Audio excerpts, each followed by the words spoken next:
informativos ETV. O día 22 de decembro foi a lotería.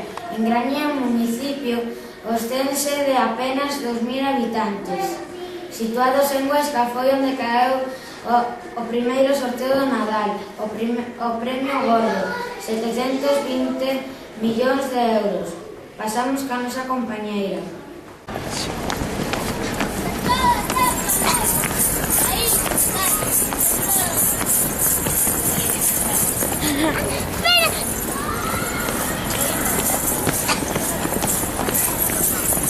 ¿A quién te toca la lotería? A mí.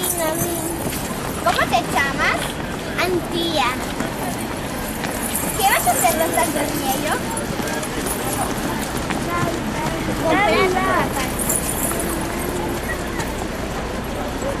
¿De qué trabajas? Traballo facendo sorteo. Suponía que gastaste dinero a cambiar ese trabajo, ¿no? Estás muy contenta, ¿no? Gracias, Antía.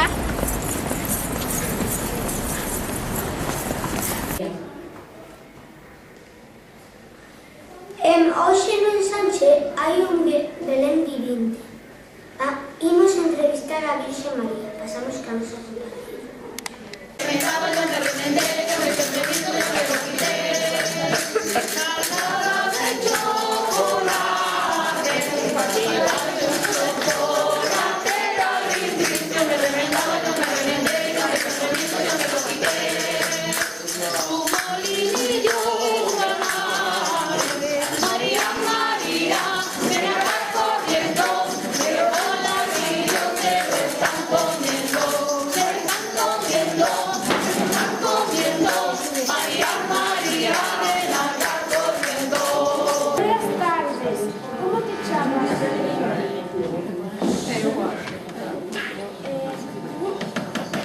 Gustache o facer da Virxe María?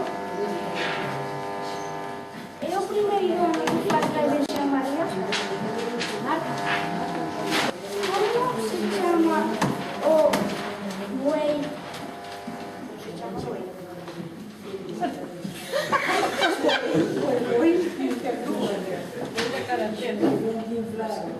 No tienes mucho que decir, te llamas muy vermelho.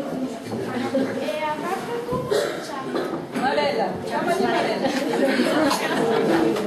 A ver, decidite en serio quen é. Juana é o boi, verdad? No. Ele é o boi. É o boi. Ai, madre mía, como estou. Sei que tanto anunciar. Poñer unicornos.